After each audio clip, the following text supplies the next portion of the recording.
quarterbacks, and the Pro Football Focus top-graded quarterbacks were Aaron Rodgers, Brady 2, Deshaun 3, Mahomes narrowly edged out Josh Allen for 4, and Nick Wright from Kansas City not happy with the final quarterback rankings from PFF. There's one quarterback in the league that can look eye to eye with Patrick Mahomes and say, you know what? If you play your best and I play my best, I think it's a push.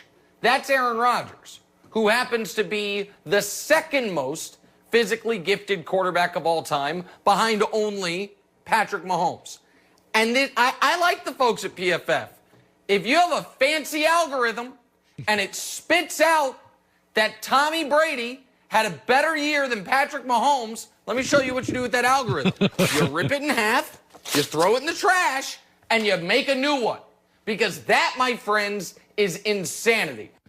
Well, it should be noted, though, Brady had a last great month. Mahomes struggled, and it probably was Mahomes over Brady 4 weeks ago. But when you get to play the Detroit secondary and Atlanta's twice, all of a sudden, I mean, he had literally a perfect game. I mean, he had a pretty perfect passer rating in one of the games against Atlanta. So I think Mahomes was probably 2, and then he had a bad December, and he goes to 4, and Brady moves up. Yeah. And by the way, Mahomes struggled against that crappy Atlanta defense. Brady riddled it twice. Just give Deshaun Watson some tools, please. He's got a left tackle. Please, I still go back, trade J.J. Watt, cap space. And I like J.J. Watt, but I want to go see him on a winner. He's earned it. I agree. Speak for yourself. Starts now. Aaron Rodgers 1. Oh, excuse me. 43-year-old Tom Brady 2. Well, then 3 will certainly be, it's Deshaun Watson. And narrowly edging out Josh Allen is Patrick Mahomes. By the way, Brady had the fewest turnover-worthy plays. Remarkable. He's almost as old as me. So can you at least acknowledge that whereas when Jordan and LeBron play, there's like God level and everybody else. But we have a lot of gifted players in the NFL, an amazing amount of quarterbacks I can't take my eyes off. And Mahomes is just one of those. No, I can't acknowledge that. I can't believe you're saying it. All right. It is maddening. There's one quarterback in the league that can look eye to eye with Patrick Mahomes and say, you know what? If you play your best and I play my best, I think it's a push. That's Aaron Rodgers, who happens to be the second most physically gifted quarterback of all time, behind only Patrick Mahomes. And I like the folks at PFF. They're in, I think, Cincinnati, Ohio, Midwestern town like I'm from. Chris Collinsworth's an investor. Sam Monson is a brilliant mind that works with them. I think one of the dudes on The Bachelor worked there. I like all these people. But, folks, if you have a fancy algorithm and it spits out that Tommy Brady had a better year than Patrick Mahomes, let me show you what you do with that algorithm. You rip it in half, you throw it in the trash, and you make a new one.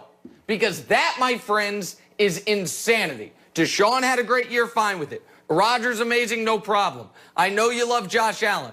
But if it says Tom Brady was the second best quarterback in football this year, he was the second best, no, he was the best quarterback in football this year among the quarterbacks who forgot what down it was. Aside from that, I throw this rating out. Okay, so I didn't catch it fully this morning, but you had a tier thing. You like this.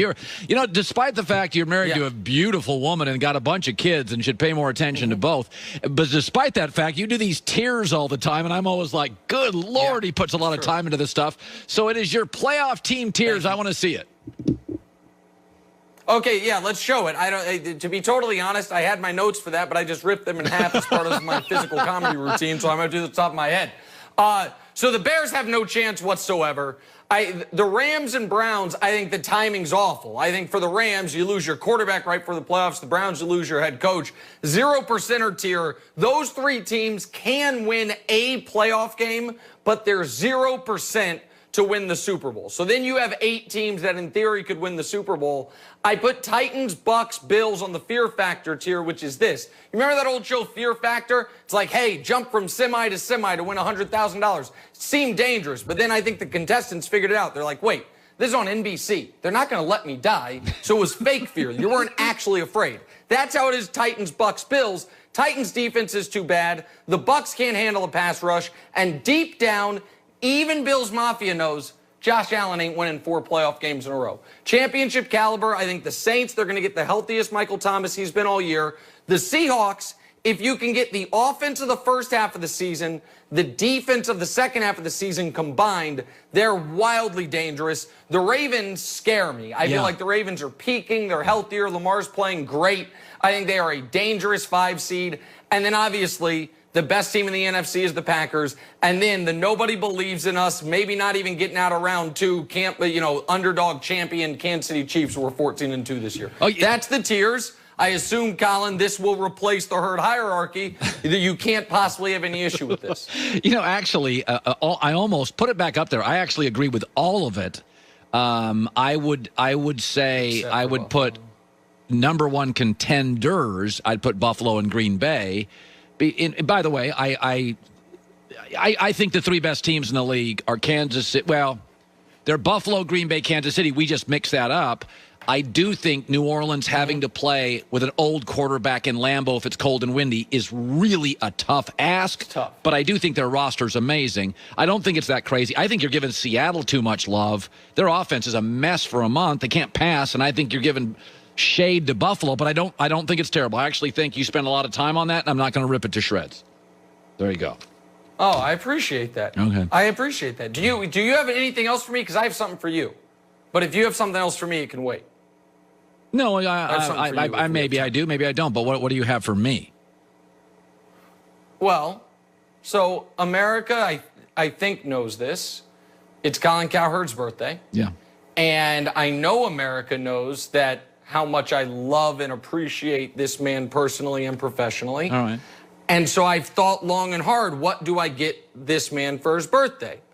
And by the way, especially because Colin made me some money this weekend. Colin made everyone some money this weekend. Said, hey, little taste on Ohio State plus 7.5.